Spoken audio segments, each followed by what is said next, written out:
ભાવનગર જિલ્લાના સિહોર તાલુકામાં માલધારી સમાજના લોકો દ્વારા કલેક્ટરને આવેદનપત્ર પાઠવવામાં આવ્યું હતું। આવેદનપત્ર સિહોરના સિટી તલાટી મંત્રી તેમજ ચીફ ઓફિસર સામે આક્ષેપ સાથે રજૂ કરવામાં આવ્યું છે। સિહોર ગ્રામીણ વિસ્તારમાં પશુપાલન કરતા માલધારી સમાજને જિલ્લા ઉદ્યોગ કેન્દ્ર દ્વારા મળતી લોનને લઈને ફોર્મ નંબર 15માં સહી સિક્કા નહીં કરતા હોવાના આક્ષેપ સાથે ભાવનગર કલેક્ટરને આવેદનપત્ર પાઠવવામાં આવ્યું હતું, જેને પગલે સમાજના લોકો લોનથી વંચિત રહેતા હોવાનું જણાવવામાં આવ્યું છે। આ ઉપરાંત ઇન્દિરાનગરના રહેવાસીઓમાં બાકી રહી ગયેલાને પ્લોટ ફાળવવા માંગણી કરી હતી।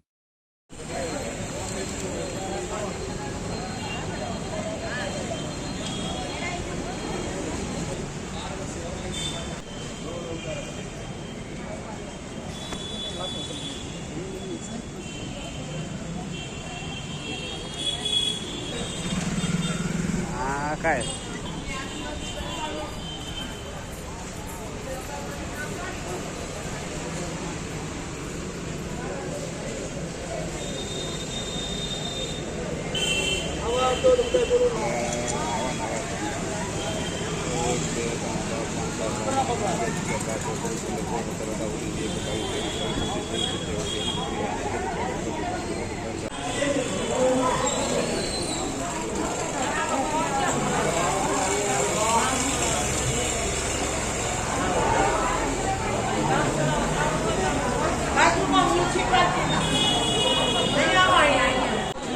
માવજીભાઈ સરવૈયા, રાષ્ટ્રીય દલિત અધિકાર મંચ।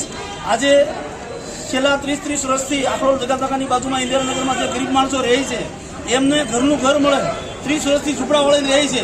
અમુક લોકોને સનદો મળી છે, રાજકીય લોકો જે લાગવવાળા છે, પણ બીજા ગરીબ માણસોને સનદો મળી નથી। આ બાબતે જિલ્લા કલેક્ટરશ્રીને રજૂઆત કરવા આવ્યા છીએ કે તાત્કાલિક જે લોકો ગરીબો 30 વર્ષથી ત્યાં રહે છે ત્યાં એને મકાનના પ્લોટ મળે, એ બાબતે અમે એક રજૂઆત કરવા આવ્યા છીએ। આ મારા પાવરમાં આવતું નથી અને ચીફ ઓફિસરના પાવરમાં આવે છે, નગરપાલિકા સિહોરમાં।